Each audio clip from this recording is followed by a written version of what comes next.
Shalom. Selamat hari Kamis tanggal 13 Maret 2025. Semoga Abang Inang dan saudara-saudariku yang menyaksikan renungan harian di hari ini di dalam kondisi sehat, dalam kondisi baik, dan dalam sukacita. Sebelum kita mendengarkan renungan harian untuk hari ini, hari Kamis tanggal 13 Maret 2025, saya mengajak kita untuk terlebih dahulu berdoa. Mari kita satukan hati kita bersatu dalam doa. Syukur kami sampaikan kepadamu ya Bapa, karena pada pagi hari ini Engkau memberikan hari yang baru kepada kami. Engkau memberikan kehidupan sehingga kami masuk dan menerima anugerah-Mu tersebut ya Tuhan, melalui dan bentuk kehidupan yang baru di hari yang baru pula. Untuk itu Tuhan, sebelum kami melakukan beragam aktivitas kami di hari ini, biarlah firman-Mu yang menjadi inspirasi, yang menjadi bekal bagi kami dalam menjalani hari ini Tuhan. Terima kasih, di dalam nama Yesus Kristus kami berdoa. Amin.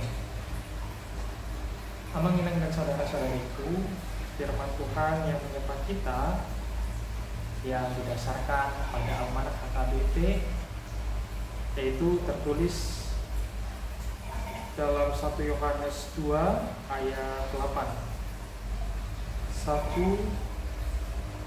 Yohanes 2 ayat 8, saya akan bacakan bagi kita mengenang.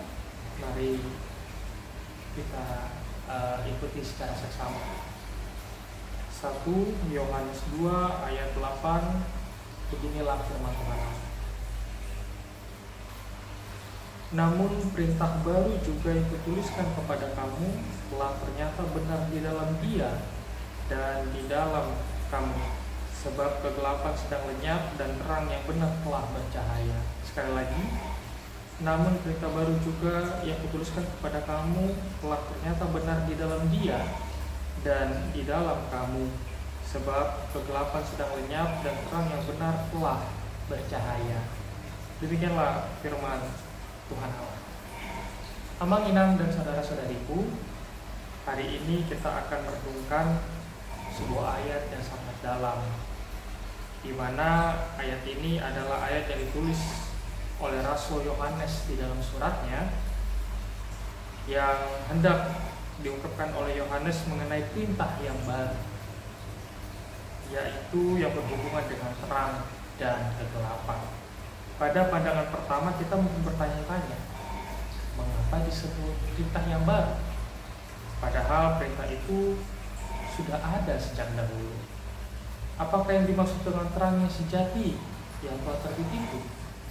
Mari kita sama-sama menggali makna dalam ayat ini dan bagaimana hal itu dapat menerangi kehidupan kita sebagai orang percaya. Poin pertama, Abang Inang, yang mau kita perhatikan adalah perintah yang baru dan yang lama. Dalam ayat ini, Yohanes menyebutkan sebuah perintah baru yang sebenarnya sudah ada sejak dahulu. Ini mencerminkan kenyataan bahwa perintah Allah tidak pernah berubah, tapi cara kita memahaminya, cara kita mengalaminya, dan cara hidup yang di dalamnya itu yang semakin diperdalam dengan semakin dekat dengan Allah. Perintah ini adalah perintah kasih, Abang Inang dan saudara-saudariku. Kasih kepada Allah dan kasih kepada sesama. Kasih ini adalah inti dari semua hukum Tuhan. Apa yang dulunya hanya dipahami sebagai aturan, kini menjadi kekuatan yang mengubah kehidupan kita. Kasih ini menjadi baru di dalam kehidupan kita ketika kita mengalami Kristus yang mengubah hati kita. Di dalam Yesus, kasih Allah itu diterangi dan diterjemahkan dalam tindakan konkret, yaitu hidup yang penuh dengan belas kasih dan dengan pengampunan. Poin kedua, Abang Inang dan saudara-saudariku, ialah kegelapan yang berlalu. Yohanes menggambarkan kegelapan yang sedang berlalu di dalam ayat ini. Kegelapan di sini menggambarkan keadaan dunia yang penuh dengan dosa, kebencian, ketidakadilan, dan bahkan penderitaan. Tetapi Yohanes juga memberikan kabar baik bahwa kegelapan itu sedang berlalu. Mengapa bisa begitu? Karena Kristus, sang terang dunia, telah datang untuk membawa terang ke dalam dunia yang gelap ini. Yesus tidak hanya datang sebagai terang bagi umat Israel anak-anak, tetapi terangnya juga adalah untuk seluruh dunia. Setiap orang yang menerima Yesus dipanggil untuk hidup di dalam terang yang dari Yesus itu sendiri, meninggalkan kegelapan yang dahulu menguasai kehidupan kita untuk masuk di dalam terang yang sesungguhnya. Poin ketiga, Amang Inang dan saudara-saudariku, yang kita lihat adalah terang yang sejati sudah terbit. Kristus adalah terang yang sejati.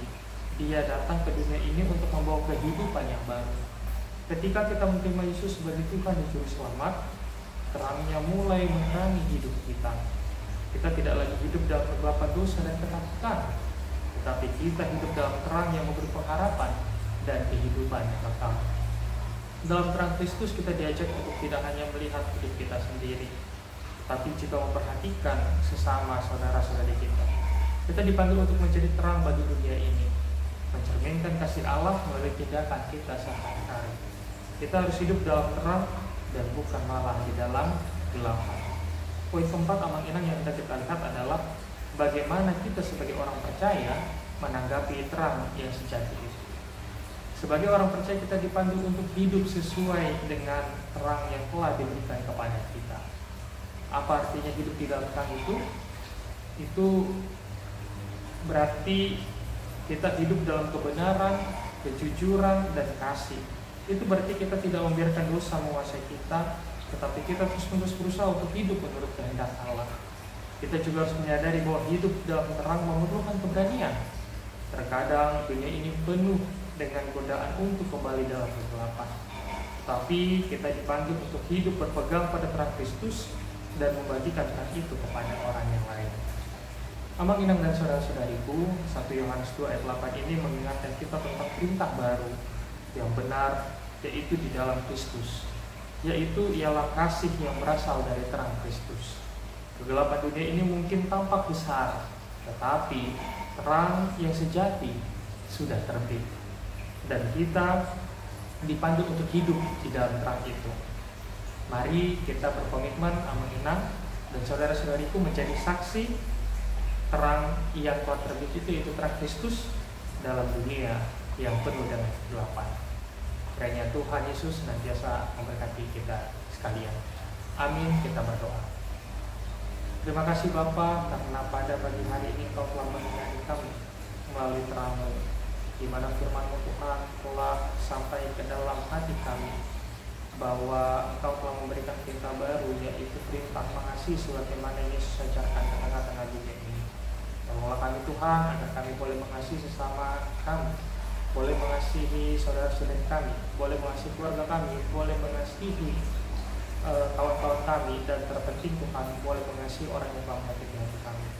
Tolonglah kami Tuhan, agar kami juga dapat menjadi berkat, dapat menjadi terang di tengah-tengah dunia yang gelap, agar semakin nyatalah Tuhan sinar-Mu, cahaya-Mu telah nyata, telah hadir untuk menerangi kegelapan, dan hadir Tuhan untuk menerangi bagi mereka yang selama ini telah tersesat. Demikian juga Tuhan untuk aktivitas kami di hari ini, biarlah Engkau memberkati kami masing-masing satu demi satu. Biarlah Tuhan kami boleh menjadi berkat, boleh menjadi terang bagi sekeliling kami, dan biarlah hari ini menjadi hari yang baik bagi kami Tuhan di dalam menjalani hari ini. Kuatkan kami Tuhan, jauhkan kami dari dosa, dan kiranya Tuhan yang berkati setiap pekerjaan kami. Dalam nama Kristus Yesus kami berdoa. Amin. Bapa kami yang di surga, dikuduskanlah nama-Mu, datanglah kerajaan-Mu, jadilah kehendak-Mu di bumi seperti di surga. Berikanlah kami pada hari ini makanan kami secukupnya, dan ampunilah kami akan kesalahan kami seperti kami juga mengampuni orang yang bersalah kepada kami. Dan jangan membawa kami dalam pencobaan, tetapi lepaskanlah kami daripada jahat, karena Engkau yang punya kerajaan dan kuasa dan kemuliaan sampai selama-lamanya.